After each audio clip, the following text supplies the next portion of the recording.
Mon invité aujourd'hui dans Grizzly Média, je l'ai connu à l'époque de Tête à quatre, qui était une émission extraordinaire dans le temps pour adolescents à Radio-Canada. Il a continué son parcours dans le monde de l'humour, du côté de la télévision également, avec l'émission Refuge Animal qui a connu tout un succès lors des 2 dernières années. J'ai avec moi Stéphane. Salut Stéphane, ça va bien? Hey, salut, c'est drôle, ça me ramène à l'arrière avec Catherine Lune, c'est très drôle, c'est un beau show, un show qu'on avait beaucoup de plaisir à faire, de pas prendre les jeunes pour des jeunes idiots, on peut dire. C'était vraiment plaisant de faire ce show-là. Ben, ce qui était spécial avec toi, c'est que t'étais comme, en tout cas, tu paraissais du moins comme un des plus vieux, des plus matures, mais en même temps, t'étais capable d'avoir ton petit côté immature, tout en étant très mature dans tes propos. Je pense que tu rejoignais quand même déjà très bien les jeunes à cette époque-là. Ah ben oui, mais j'étais peut-être aussi un petit peu plus vieux dans l'équipe, mais moi je pense que j'ai toujours aimé le contenu, pas le contenant. Tu sais, je pense que tu peux dire quelque chose puis déconner autour.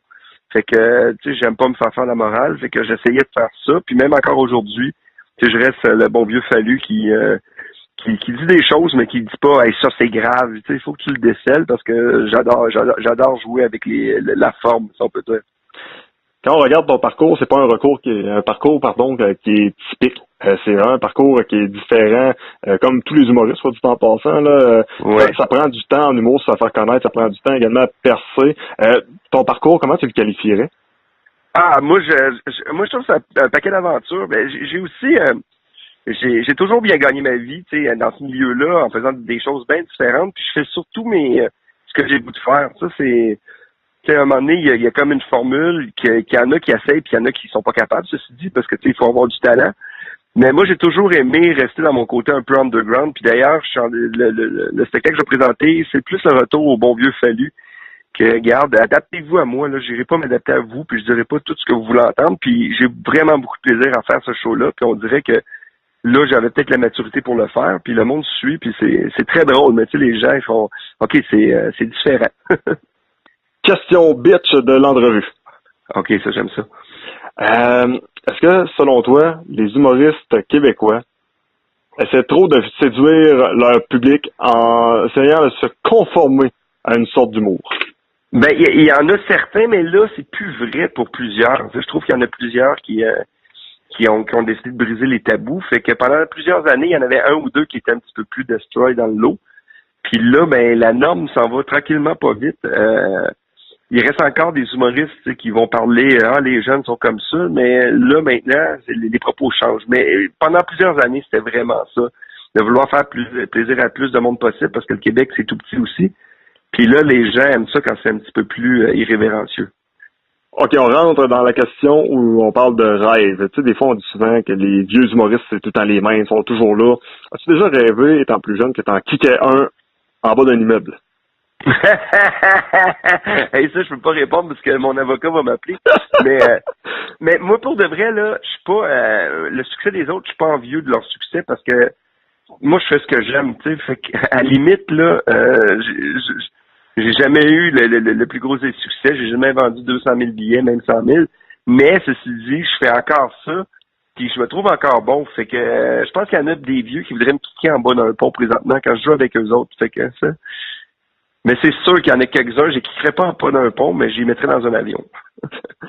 Souvent, dans les shows d'humour, on voyait Stéphane Fallu comme le mal-aimé. Évidemment, c'est scripté, mais c'est un peu comme le mal-aimé, le gars qui a pris du temps avant de percer et tout ça. Est-ce que tu penses que ce rôle-là t'a servi un petit peu avec le temps? Ah, mais moi, je pense que les gens, il y en a qui aimaient pas ça, mais ils sont pas gentils avec toi. Mais moi, je trouve que en humour, avoir ton personnage qui est un peu... Mais moi, j'étais un loser sympathique, ceci dit, tu sais. Même si le monde m'insultait, je les insultais aussi. Fait que, tu sais, je suis quelqu'un bof. Mais il faut rire de soi, tu sais, parce que tu peux pas... mais à un moment donné, il faut que tu arrêtes aussi. Il y a des fois, à un moment donné, je fais, bon, OK, je suis plus drôle. Là, on l'a fait, là, 7-8 ans. À un moment donné, on passe à d'autres choses. Mais, tu sais, je vais toujours rester le demi souriant qui comprend pas tout le temps qu'est-ce qui se passe, mais qui, quand même, tu sais, je suis encore là, mais c'est sûr que ça m'a aidé un peu. Peut-être qu'il y a pour des gens, ben, c'était comme son personnage, il est trop épais. Mais moi, je trouve que c'est mieux d'avoir un personnage épais que pas de n'avoir pas en tout. Fait que quand Fallu arrive, t'aimes ou t'aimes pas, mais t'as une opinion, tandis qu'il y en a d'autres qui font c'est qui, lui? Est-ce que ton humour, parfois, tu t'es dit, je suis allé trop loin, celle-là, j'aurais peut-être pas dû la faire. C'est-tu déjà arrivé? Mais souvent, à rodage, là, des fois, on essaye des trucs, tu sais, qui... j'essaie de pas me censurer parce que c'est pas mon but, parce que moi j'aime pas être méchant envers des individus, tu sais. Fait que peut-être des fois ça m'est arrivé d'être un peu trop j'ai déjà fait des numéros qui avaient pas de caméra, mais que si ça sortait sur Internet, c'est sûr que je me faisais des fans où il y avait du monde qui me détestait parce que des fois, quand c'est un open mic, que tu s'en vas t'amuser avec tes amis, c'est vraiment un autre personnage sur scène, mais le pire, c'est que ça marche en tabarnouche quand t'es baveux et quand tu vas trop loin. T'sais. Fait que des fois, tu te dis, mais pourquoi pas le faire en tout temps? C'est bien dit, j'aime ça de la façon que c'est prononcé. Par contre, Fallu, en général, on te connaît comme le bon gars. T'as l'air d'un bon gars, honnêtement. Juste en jasant un peu comme ça, je pense que les auditeurs aussi s'en rendent compte. T'as l'air d'une bonne personne. Puis on t'a vu surtout dans le refuge animal comme étant un bon gars. Mais par contre, un bon gars, des fois, ça peut être capable de pogner les nerfs un petit peu plus. Il y a eu des choses dans le refuge animal qui t'ont un peu tapé ses nerfs. Puis là, on parle pas de l'émission nécessairement qui t'a tapé ses nerfs, mais au contraire, des personnes qui ont été un peu cruelles envers des animaux. Là. Oui, mais moi, j'aime pas les épais. Ça, là-dessus, dans la vie, je suis bien intolérant à l'imbécilité. Tu sais, j'aime pas le monde qui se prenne pour d'autres. Fait que, tu sais, je suis hyper gentil, mais si tu sais, comme si quelqu'un dans la rue me dit je vais parler à tout le monde. Tu sais, je pense que je suis une personne que je fais ce métier-là parce qu'il y a un public, tu sais, puis jamais je vais me prendre pour quelqu'un d'autre. Mais si tu me dis si tu décides de m'insulter parce que tu trouves ça drôle, ben je vais être vraiment moins gentil que le monde s'attend, puis le monde est surpris. Il faut excuse, salut, c'était juste un gag, mais tu sais, je me dis non, j'ai dit, c'est pas un gag, tu le penses. Fait que fais attention à ce que tu dis, même, tu sais, parce que ça peut m'arriver des fois que je peux exploser, mais la plupart du temps, je suis assez zen. Je suis assez zen. Peut-être parce que je suis peureux, je sais pas. Quand on parle de l'émission Refuge Animal, bon, je suis pas nécessairement très très surpris du succès. On parle déjà en partant d'animaux. Je pense que tout le monde aime les animaux en général. De ton côté, là, mettons ton coup de cœur de l'émission, puis la chose que tu as le plus détesté. Mais tu sais, quand on dit vu que c'est des animaux, c'est un succès, ça fait depuis qu'il y a de la télé qu'il y a des shows d'animaux à peu près. Puis c'est la première fois qu'il y en a un qui a un aussi gros succès. Le gars, je veux pas me vanter, mais c'est vrai que il y a beaucoup de monde qui me dit c'est un show d'animaux, c'est sûr que ça va marcher, mais non, il y a plein de shows d'animaux qui marchent correct, là, t'sais. Puis ce show-là, ce qui est le fun, moi je pense, c'est qu'on a décidé de prendre un angle différent, c'est qu'on a été dans la réalité d'un endroit, puis on n'a rien seté, tu sais, je présente pas cette semaine je vous présente un petit hamster, c'est pas ça. Fait que moi, mes coups de cœur, c'est sûr qu'il y a des chiens qui m'ont marqué, là, c'est la première saison, il y a un chien qui s'appelle Biscuit. Cette année, on est encore en train de tourner.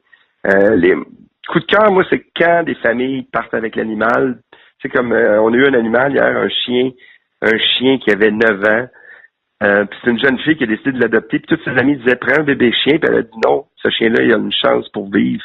Puis moi, mais quand il y a de l'humanité, ben moi, ça me fait vraiment comme wow, ok, là, ça me rend heureux. Ça, c'est mon côté que j'aime beaucoup. Côté désagréable, ben là, je peux pas passer sous silence les gens, les morons, tu sais, le gars qui est arrivé avec une boîte de chat avec un couvercle dessus, pas de trou. Tu sais, ce gars-là, c'est pas juste un épais à cause de ça. Je pense que dans la vie, il doit être un épais tout le temps. Fait que moi, les gens qui ont un mépris, là, tu sais, envers les animaux, puis souvent, moi, je fais un parallèle, le monde qui sont comme ça avec leurs animaux, il y a des bonnes chances qu'ils soient comme ça avec leurs membres de leur famille, tu sais. Pas qu'ils mettent dans les boîtes, mais je veux dire qu'ils se préoccupent pas des autres. Fait que moi, c'est peut-être le côté qui me fait plus rager. Hein. Personnellement, est-ce que tu as des animaux? Moi, j'ai un vieux chien qui s'appelle le Gustave. Gustave, mon chien, qui est c'est un vieux chien grognon qui écoute pas. Je fais rien de ce que je dis dans l'émission en passant. Puis j'ai juste un animal aussi. Le monde me dit tu dois en avoir plein, mais je fais ben non parce que je suis en tournée, parce que ma blonde travaille. Puis un animal, ben il faut que tu t'en occupes. Fait que c'est pour ça que je décide d'en avoir juste un. Puis je peux-tu te faire quelque chose que j'ai jamais dit en entrevue? Ah ouais donc. J'étais allergique aux chats, fait que c'est très drôle. Fait que je prends des petites pilules pour mes allergies quand je tourne trop avec des chats. Ce qui est quand même drôle, mais je les aime beaucoup, mais je peux pas en avoir. C'est ça qui est un peu plus tannant. Ouais, c'est ça. Sinon, j'ai la misère à respirer. Fait que j'aime flatter les chats, mais j'aime respirer. Si Gustave écoute l'entrevue présentement, parce que là, tu as donné une coupe de défauts, là, il faut que tu donnes au moins une qualité, là, parce qu'il va être très, très déçu. Gustave, sa qualité, c'est sa fidélité, là. C'est moi, mon chien, mais il me suit quand j'écris, il est à côté de moi, je dis son nom, il se lève la tête. Tu sais, Gustave, c'est ça, c'est mon chien, il m'accompagne. Quand je reviens d'un show, il va japper, il va réveiller tout le monde, c'est ça. Si j'étais méchant, je dirais probablement que c'est comme un gars qui dit ouais, ma blonde n'est pas tant belle, elle est pas super gentille non plus, mais au moins elle est fidèle, elle est correcte, tu sais, fait que... Ouais, mais moi j'aime ça, tu sais, quand j'ai choisi mon chien, j'ai pas pris le plus beau, là. J'ai pas pris celui qui était le plus parfait, mais c'est ça. Mon animal est comme ça, même ma blonde, elle est extraordinairement belle. Si elle écoute le podcast, moi je veux qu'elle sache que je la trouve très belle. T'as gagné des points, là. Je m'ai tellement perdu. Ça c'est qu'il vaut. Ouais. OK, alright. Hey, on parle de ton nouveau spectacle qui est en rodage. Tu vas être du côté de la Beauce bientôt, le 27 octobre à Saint-Hilaris. Oui. Je veux que, avant qu'on parle de la Beauce plus particulièrement, bon, le nom du show, ça s'appelle Plus de signal. Pourquoi? Ah, et plus de signal. Honnêtement, là, veux-tu la vraie réponse ou l'autre? Donne-moi la vraie réponse. Après ça, on verra si l'autre est moins bonne ou c'est pire. OK, pour de vrai, nous, moi, je suis sorti d'une production avec une grosse équipe, puis j'ai décidé avec mon gérant, j'ai fait, hey, je trouve ça lourd, moi, des machines. Tu sais, une grosse machine de structure, de travail. Puis entre-temps, il y a un photographe qui nous a approché, on a pris une photo, puis on a trouvé la photo nice. Fait qu'on a décidé de faire un show qui était comme, c'est le plus de signal, ce qui veut dire en gros, c'est garde, moi je décroche, là. Puis tu sais, c'est pas, des fois les gens veulent un mot choc, tu sais, le show veut dire quelque chose. Le titre du show, là, il est accessoire au reste du spectacle parce que, tu sais, j'ai pris une photo avant d'avoir écrit le show. Ça, c'est la réponse honnête.